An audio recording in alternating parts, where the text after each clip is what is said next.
Селям алейкум, херлах шамлар, витаю. В эфире телеканала АТР. Мы продолжаем информационный вечер. Следующие полчаса будем говорить о самых актуальных новостях, которые появились в информационной повестке дня. Присаживайтесь поудобнее. С вами я, Гульсум Халилова. Поехали. В Золоте поїхали одразу кілька міністрів. Навіщо цей урядовий десант? Екс-нардеп побився з чинним депутатом. Ляшко з кулаками пішов на Геруса. В ООН розповіли, скільки солдат і танків стягла Росія до Криму. Рахунок на десятки тисяч. Гость нашей студии Евгений Рибчинский, народный депутат Украины 8-го созыва. Витаю. Мои витания, пани Гульсум. Спасибо. И начнем мы с вами нашу беседу с такого информационного сообщения. Во время встречи лидеров стран так называемого нормандского формата будет, среди прочего, обсуждаться вопрос новых мест для разведения войск на Донбассе, а также проведения выборов на оккупированных территориях двух областей Украины. Об этом заявил президент Владимир Зеленский. Давайте его послушаем. Як далі буде і в яких містах чи містечках чи місцях буде розведення? Який формат далі обміну наших людей буде? В які терміни? Який формат може бути для місцевих виборів? Всі ці питання треба один одному задавати і вирішувати на нормандській зустрічі. Але проговорювати це, а потім вже приходити до нашого суспільства і казати, ось таке є рішення. Давайте їх обговоримо, ці рішення. Ніяких секретів від суспільства з цього приводу не буде. Ну вот как вам такое заявление президента Владимира Зеленского? О чем это говорит и где еще могут быть разведения войск? Ну, мене вразило не те, що він, сказав за розведення військ, а те, що він радиться з приводу виборів з кимось. Жодна країна, Росія ж не радиться з кимось, як їм проводити вибори на своїй території. Я не кажу про Америку, і набагато менші країни не радяться ні з ким. А ми змушені сідати з ворогом за стіл і з ним узгоджувати, як ми будемо проводити переговори. По фразі, щодо фрази, яку сказав пан Зеленський, щодо розведення військ і нові місця, ну це означає тільки одне, що ці місця, вони фактично вже здали.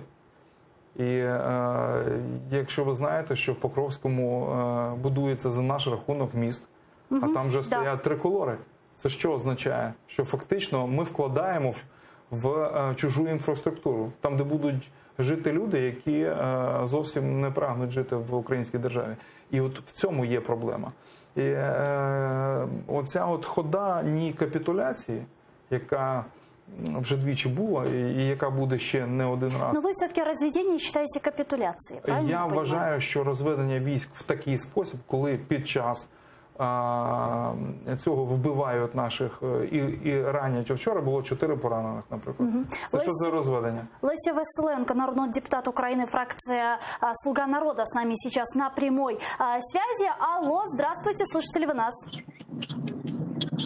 Так, добрий день, я вас чую, тільки фракція «Голос». Алло. Фракція «Голос». Леся Василенко, народный депутат Украины, фракция «Голос», с нами сейчас на прямой связи. Ну, вы слышали заявление президента Владимира Зеленского, что касается разведения войск на других территориях, на других частях, в том числе, если будет состоится встреча 4 лидеров в нормандском формате. Вот что вы думаете по этому поводу? У мене, по-перше, є сумніви, що така зустріч відбудеться, особливо враховуючи заяви президента Росії нещодавні про те, що така зустріч є не на часі, і про те, що вона швидше за все не відбудеться. Тому чому президент України досі сподівається на те, що йому вдасться сісти за стіл переговорів, це доволі велике питання на сьогоднішній момент, чому наш президент обирає жити ілюзією певною. Як на мене, вийшла така ситуація. Президент Путін висував все нові і нові вимоги для того, щоб відтягувати зустріч у нормандському форматі. І абсолютно неочікувано було те, що Україна буде погоджуватися на кожну з цих вимог. Хочете розведення військ, будь ласка, хочете формулу Штайнмаєра, будь ласка, вибори на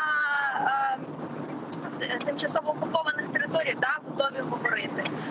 Це ті поступки, які завжди вважалися неприйнятними, і які зараз раптом Україна вирішила просто так подарувати Росії, навіть не сівши за стіл переговорів. Насправді, говорити про те, що треба сісти за стіл переговорів саме в нормандському форматі і тоді почати говорити, це хибна думка. Тому що ці переговори, вони вже йдуть зараз. Путін висуває свої вимоги, а Зеленський на них погоджується. От вам і все. Тобто йдуть переговори, в яких Україна програє вже кілька місяців. І зараз Путіну просто вже ця гра трошки набридла, він сказав, переговори не на часі. Напевне, він думає, які би ще вимоги висунути до України. Народный депутат фракции «Голос» Леся Василенко была с нами на прямой связи. А тем временем завтра могут начать разведение сил в Петровском. Об этом сказал начальник Генштаба Руслан Хамчак. Давайте послушаем его прямую речь. Що 7 днів тиші вчора якраз пройшло. Сьогодні зроблені всі заяви, проходить верифікація, і з завтрашнього дня ми вже готові будемо виконувати далі ті вимоги, які є щодо розведення. Відповідно, це буде все дзеркально. О 12-й годині завтра буде заява відповідно керівників, які за це відповідають, щодо початку тих заходів. Ну вот действительно, ведь разведение войск на Донбассе это было условием Российской Федерации для встречи 4 лидеров в нормандском формате. Как вы думаете, будет ли Путин повышать ставки и требовать еще что-то от Украины? Ну, йому і повишати ставки не потрібно. Тому що ми і так виконуємо всі його забаганки, розумієте?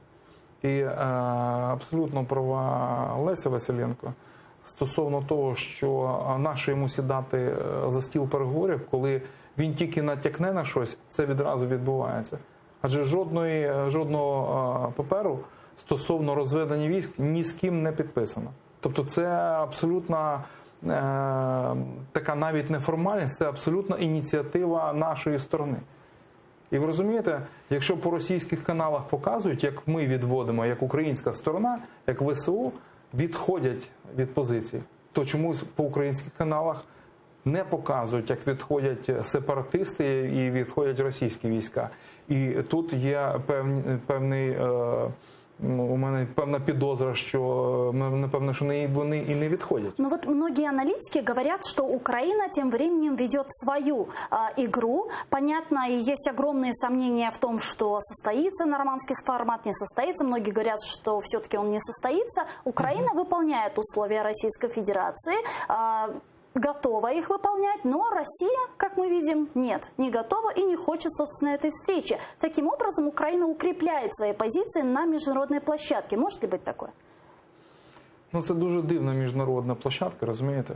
Ми на нашій території воюємо з нашим ворогом і змушені з ним домовлятися про те, щоб сісти просто за стіл переговорів. Уявляєте, в якому ми принизливому стані?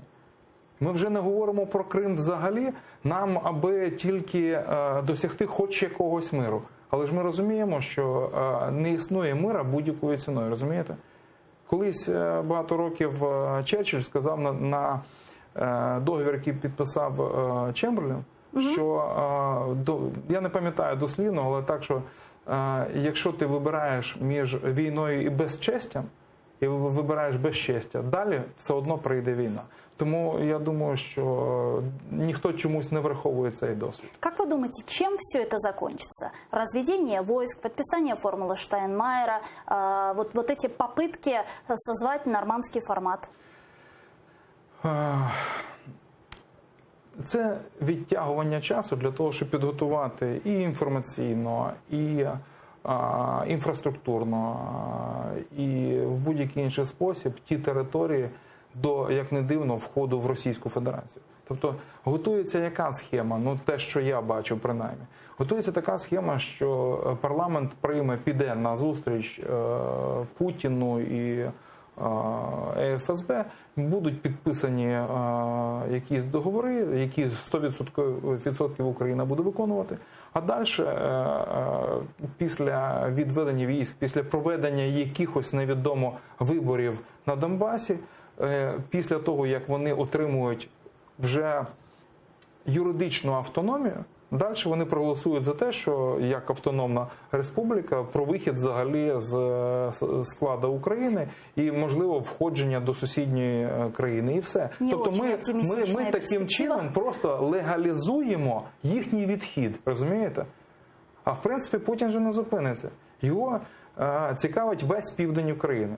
Йому цікаво, щоб ми не могли вийти там. Він і так контролює Азовське море. Ми ж це прекрасно розуміємо.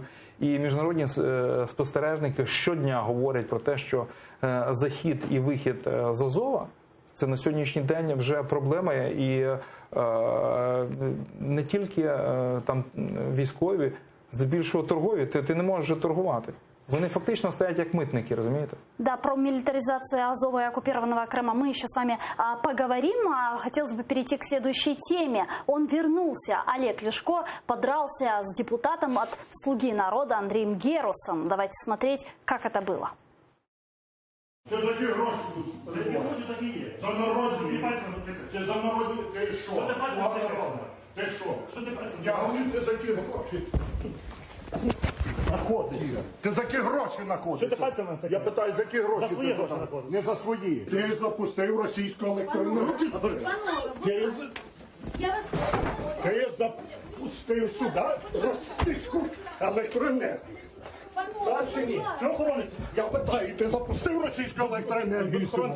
Запустив? Без охоронця Ти страшно? російську енергетику запустив Без сюди? охоронця страшно? Значить так, вертайся назад в Раду, Без охорони скасовуй свою гребану поправку, і щоб російської електроенергетики в Україну більше не Без приходило. охоронця страшно? Якщо ми будемо Бахметова купувати, купляти якщо дорого. не будемо, ми будемо купувати в Бахметова купляти українських дорого. виробників. Ми будемо купляти в українських виробників. Бахметова купляти дорого. Росіян ми купляти не будемо. Якщо ми будемо далі купляти в росіян, ти будеш сидіти в тюрмі. Іди на сюди. Я сказав, іди із зода, ти за народні гроші ходиш по зоду. Відійди.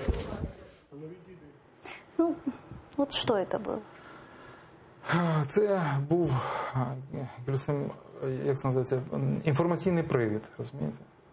Інформаційний привід для того, щоб з'явитися на Це нужно було Ляшко. блакитних екранах, для того, щоб... Ну, я би сказав, що тема взагалі енергетики, вона притаманна і взагалі вона цікавить не тільки Ляшка. Дуже багато людей хвилюється, що ми почнемо закуповувати дійсно в Росії електроенергію, а у нас її дуже багато. Ми ж не зупиняємо реактори. Реактори будуть працювати і вдень, і вночі. І уряд якимось чином і через парламент, зокрема, хочуть провести, як висказався Ляшко, ті поправки, які дадуть російській електроенергії зайти на український ринок, і знову наші українські гроші потечуть в Росію.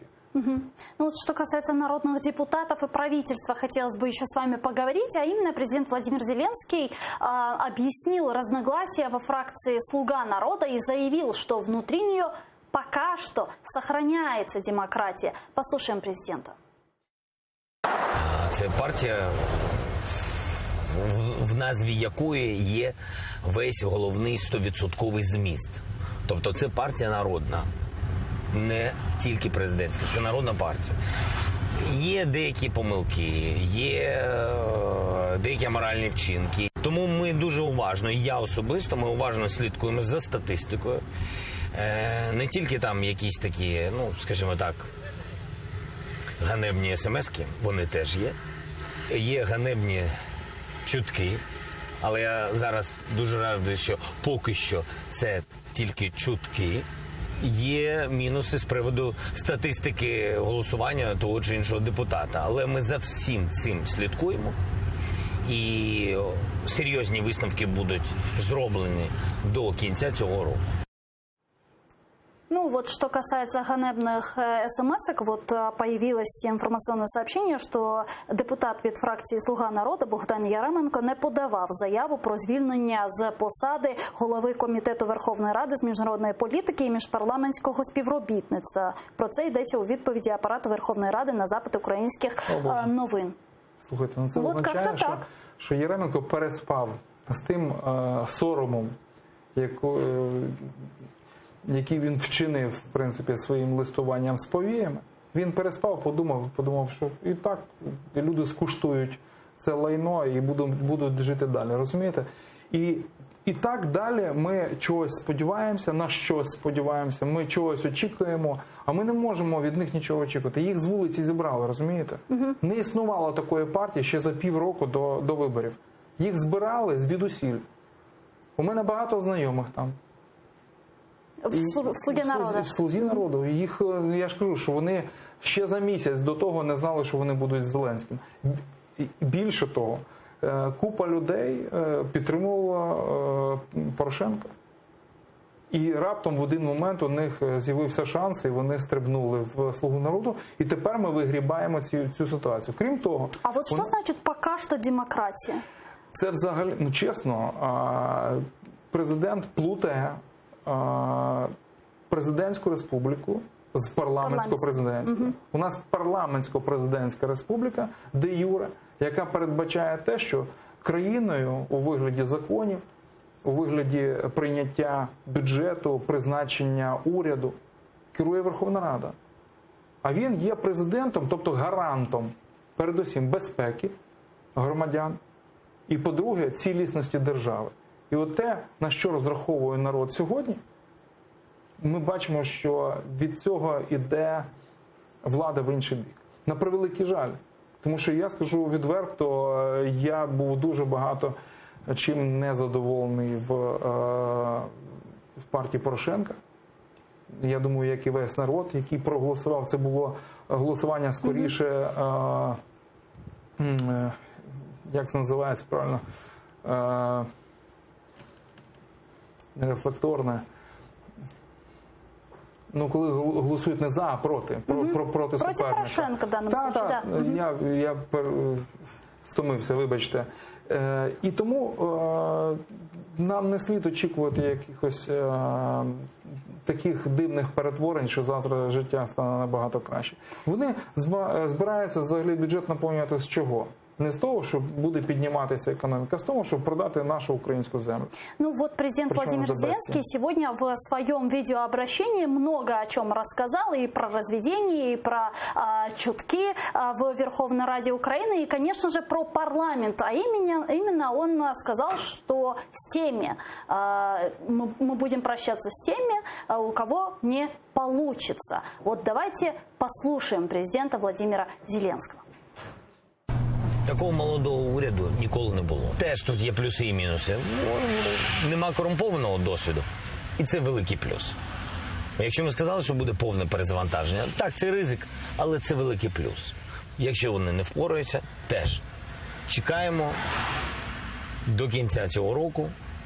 Хто не зможе, з тим будемо прощатися. К нам присоединилась гостья, народный депутат Украины, фракция «Голос» Леся Василенко. Витаю. Добрый вечер. Ну да, только что мы услышали заявление президента Владимира Зеленского, что если правительство не справится с определенными вопросами до конца Нового года, то он будет с ними прощаться. Вот как вы восприняли эту новость? И с чем они должны успеть справиться? А я думаю, що ми слухали про те, що у нас в країні демократія, але поки що.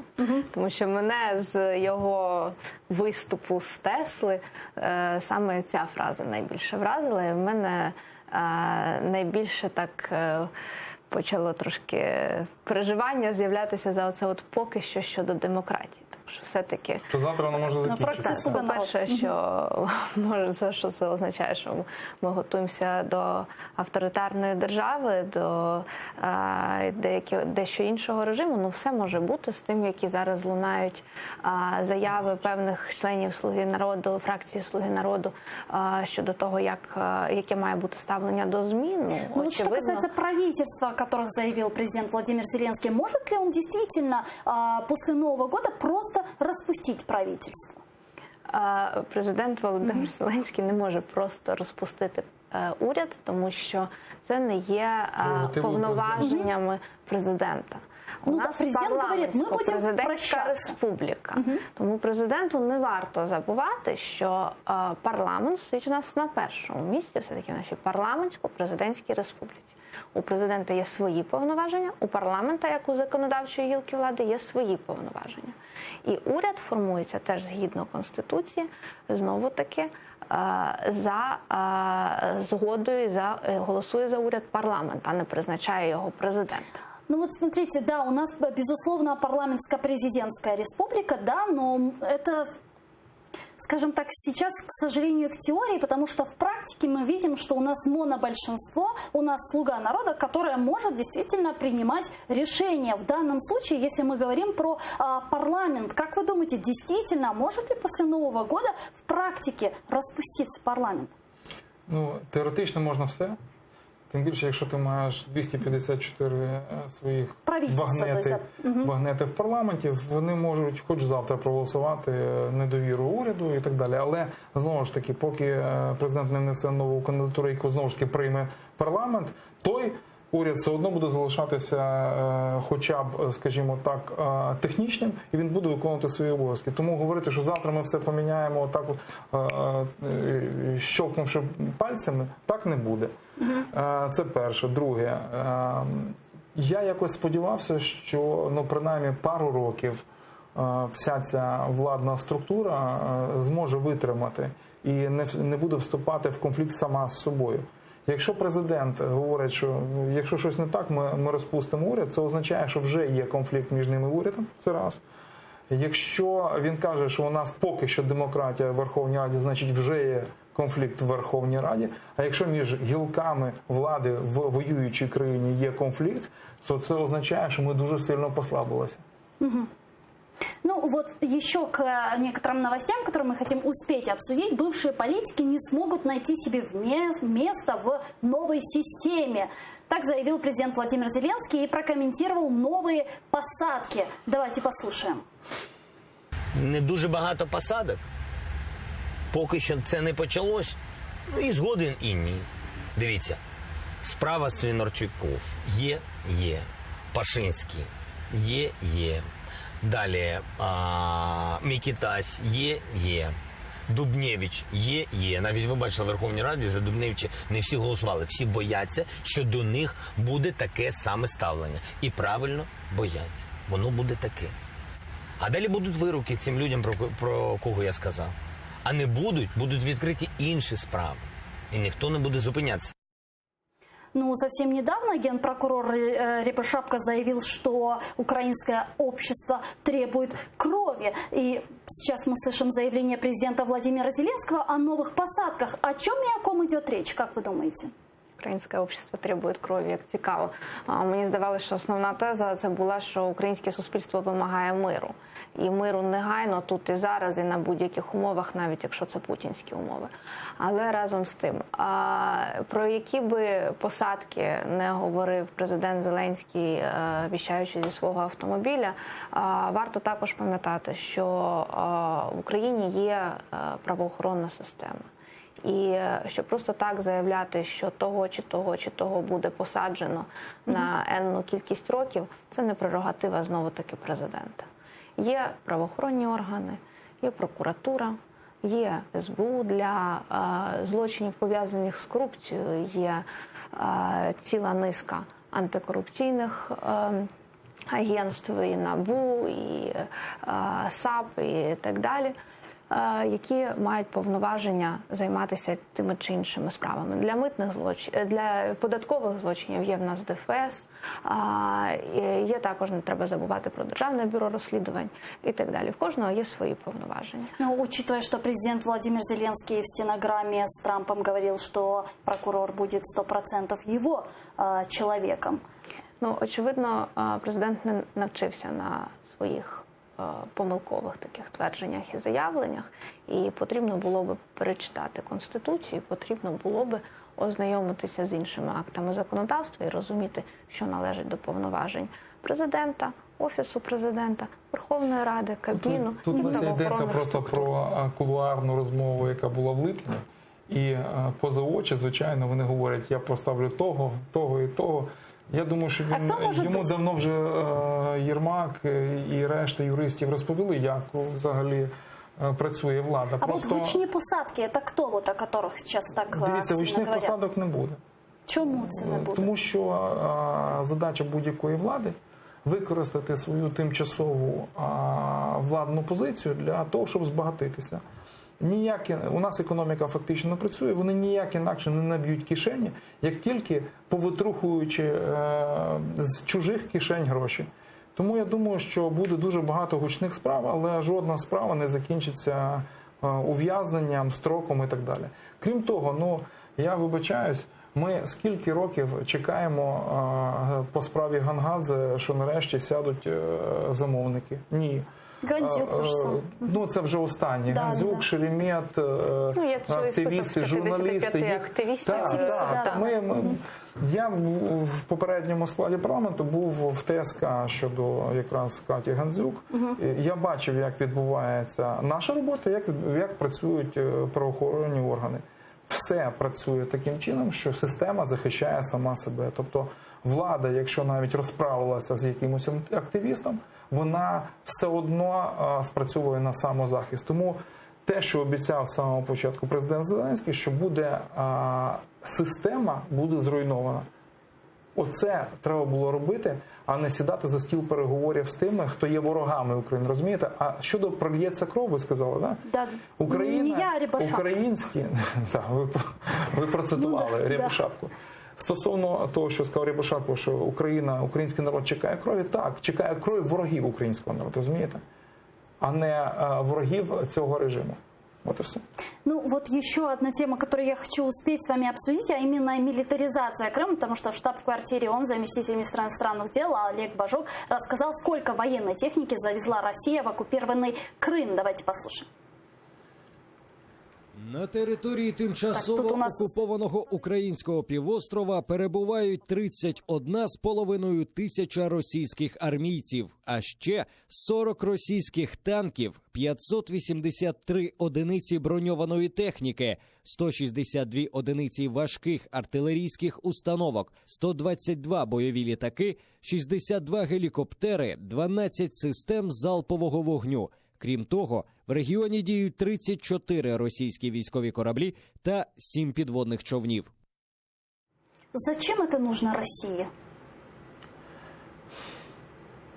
Ми розуміємо Такое прекрасно. огромное количество техники военной в Крыму. Вони чогось очікують. Або до чогось готуються. Давайте припустимо дві речі. Це такі, знаєте, теорія змови. Да? Якщо вони до чогось готуються, до чого вони готуються? Вони готуються до того, щоб перейти в вірменський цей перекоп, чи як правильно називається, і зайти на територію вже підконтрольну Україні, Херсонська область, Миколаївська і так далі. Такий варіант теж можливий. Ви допускаєте такий варіант? Росія вже багато років живе за авторитарним режимом і за авторитарне управління. Будь-який авторитарний режим тримається лише на мілітарній силі, тому це абсолютно логічний крок, що вони будуть озброюватись і озброювати ті території, які вони хибно вважають своїми. Леся Василенко, народный депутат Украины, фракция «Голос», Евген Рыбчинский, народный депутат Украины 8-го созыва в Лига 7 нашей студии. Благодарю, а мы вынуждены завершать наш эфир буквально через 5 минут в эфире телеканала АТР. Смотрите «Прайм Скрипин». Не переключайтесь, Коршкенч.